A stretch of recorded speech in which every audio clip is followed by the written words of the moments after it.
Hey, ¿qué pasa, mi gente? Welcome back to my channel. My name is Luis Lopez, and today I'm going to walk you through the WNBA slate that's taking place on tomorrow, Sunday. I usually walk you through the picks from the prior video. I'm not going to. I'm just going to get right into the picks because we have a big slate, and I already have a pretty big player pool to share with you. First pick, Tina Charles, under 15.5 points. With her, it's pretty straightforward. Tina Charles is an older player. Yes, she's playing at home. Yes, she does really well. But I think she's going to be playing less and less minutes as the season dwindles down, because I don't see a reason why they're going to force an older player to play more minutes. I think they're going to try to bring Nelson Moldova to play more minutes, Morrow to play more minutes. Let the youngsters get more court time. And not someone like Tina Charles, when they're completely out of the playoff, and no matter what they do, it's almost impossible for them to get any shot in getting into the playoff. And you could tell in the last two games, here she played 29 minutes where they lost only by 8 points. And here they ended up winning by 9 points. She only played 21 minutes. There was no foul trouble. She only had 3 fouls in this game. And in this game, she ended up getting 4 fouls, and she still played 21 minutes. So yeah, Tina Charles under 15.5 points. The books have her slightly favor also on the under. Same concept with Marina Mabrey, except not her age. It's more about where she takes most of her shots. But it's also about the fact that I don't see why they will push Marina Mabrey to the limit. And also she hasn't been shooting, as much. She's been facilitating and rebounding, a lot. Also, her matchup is very difficult. Only 4 out of 10 players have gone over their respective line. For example, in the last 3 games, Skylar Diggins, only 13 points, Ari Atkins, only 8 points, and Paige, only 16 points. And herself, in the last 2 games, here only 3 points, and here only 10 points. And also, above the break, where she shoots 48% of her shots, they rank number 5th. And here in the post area, 12%, where they rank number 1. So really difficult matchup here in this area. So most of her points need to come from this area. And she takes a really good amount of threes and from the post area. So if she's not making these, she's not going to make 16 points just from this area. It's just, for me, it seems impossible. And I think also her minutes maybe also decrease for similar reasons, except the age, comment that I made regarding Tina Charles, that does not apply to Marina Mabrey. All right. I don't have anyone else from this game. Let's move on to the next game. The Sparks versus the Mystics. This game has a 7.5 point spread. The game total of 160. Excuse me. Why is this? Here we go. No, that's not. I figured that wasn't right. That didn't seem right. This game only has a 4 point spread. This is right. 169.5 game total. So it's supposed to be a game that goes down to the wire, and a lot of points to be had. 169, probably 170 by the time it closes. And from this game, I like Sonia Citron's points plus assists. Let me walk you through her points. Her points above the break, 34%. They rank dead last. Underneath the basket, another 31%. They rank second to last. So fantastic matchup when it comes down to scoring. Also, scoring, 11 out of 15 players have gone on the over versus the Sparks. We know the Sparks are not really good defensively. Let me walk you through her assist. When it comes down to assist, this team allows the 12th most assists to her position. That is 40% underneath the basket, where they rank 12th.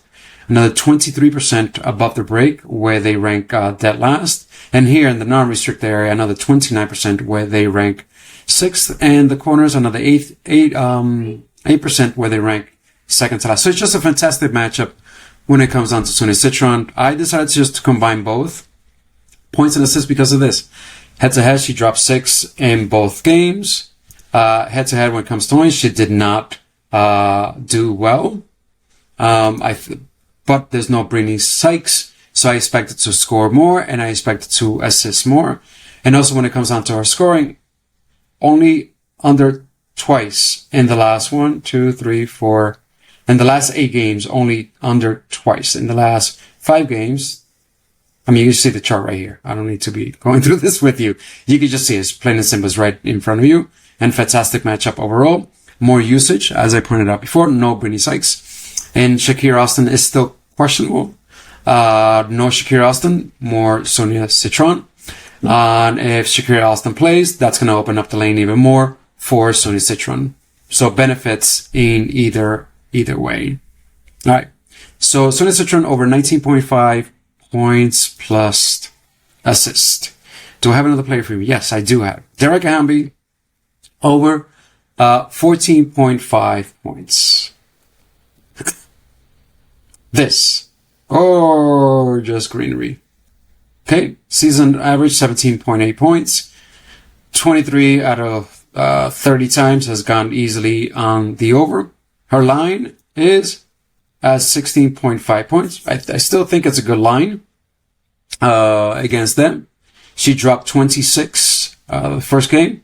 She dropped 24 in the next game. Both games without Cameron Brink. Fantastic matchup. 74% of her shots are here underneath the basket, where they rank 8th. Head-to-head, just crushed it. Season average over 17.8 points. I am really comfortable taking her line at 14.5 or at 15.5, but 14.5 is just beautiful. All right. I have anything else from here? I do not. Next game. Dallas Wings taking on the Aces. This game, let me put AJ Wilson so it gives me the right numbers. This game has a 9.5 point spread, a game total of 170. Aces are playing at home. The Aces play much better at home. So I'm going with the team that Vegas is expecting to win. And I'm going to pack these two ladies together. Jackie Young over her assist. Pretty good her hit rate overall. Also 10 out of 15 players have gone on the over versus the versus the Dallas Wings. And Jackie Young plays much better at home than she does on the road. Let me walk you through where she gets her assists. Above the break, 21%. They rank 9th. Here in the non-restricted area, this is 45%, where they rank 11th. Here underneath the basket, 22%. They rank 9th.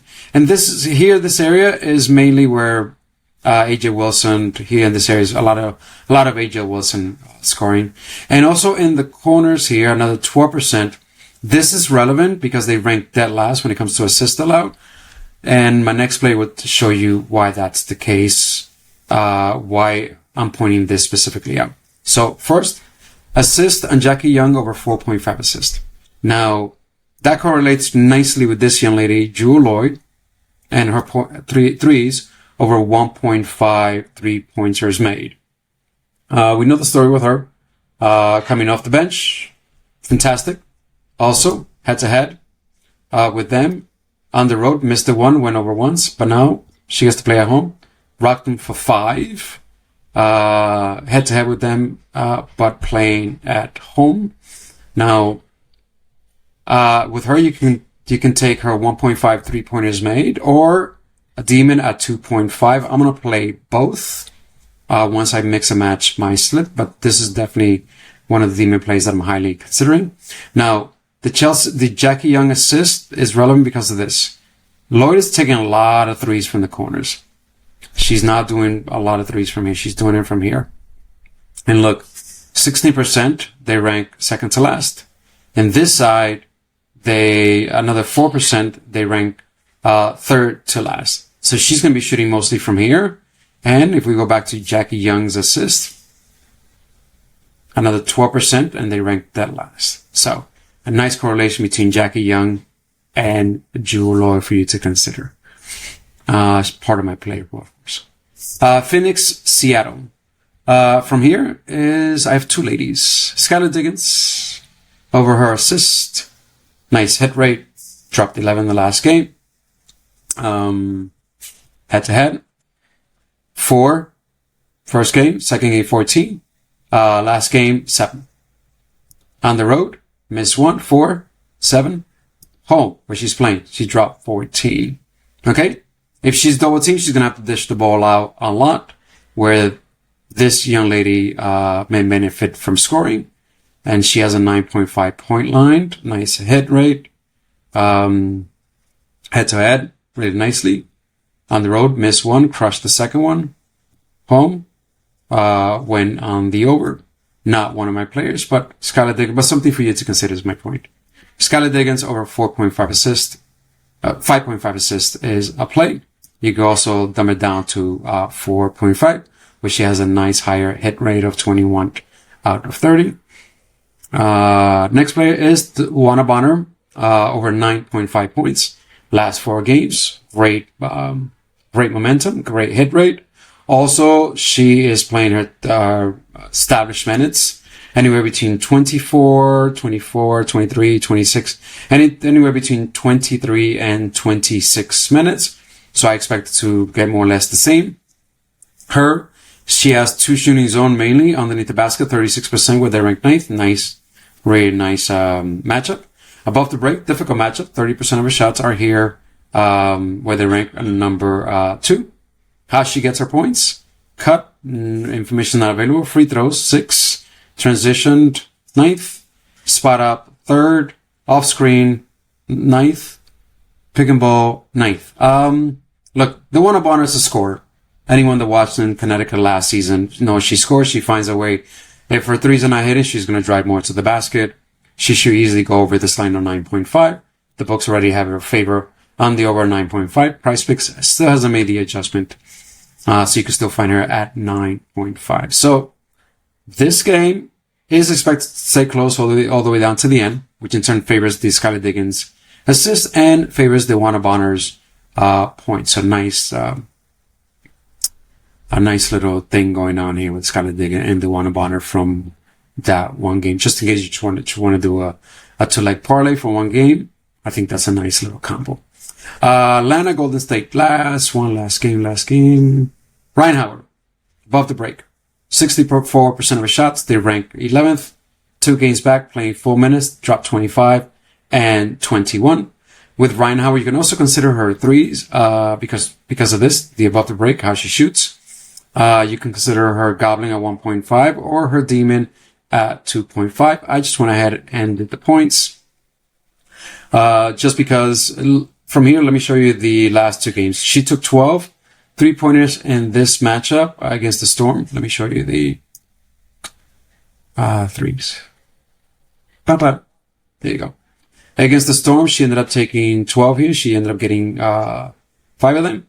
This one, she only took 4. She ended up getting just 1. And in this one, above the break, they rank dead last against her position, where she shoots 64% of her shots. So she may take a lot more threes because she'll have the freedom to take a lot more threes. And also, since the Valkyrie crash a lot underneath the basket, where they rank number 1 against her position, I think she'll shoot a lot more threes. So her threes as a demon at 2.5 is a really good look. Because if she's making most of her shots above the break, and her line is at 2.5, and her points are at 15.5, she would need to get at least three 3-pointers made in order to hit this line above the break if she shoots most of her shots above the break and decides not to shoot a lot of stuff here underneath the basket or the post or the non-restricted area. And let me show you Brianna Jones, someone that I am staying away from. 66% of her shots are underneath the basket where they rank number 1. And this is why I believe Ryan Howard would not be driving a lot towards underneath the basket because of how good they are underneath the basket, and they get people in foul trouble as well. Because again, they're undersized, so they crash a lot. Veronica Burton is there. Tiffany Hayes crashes. Jelena Saloon crashes.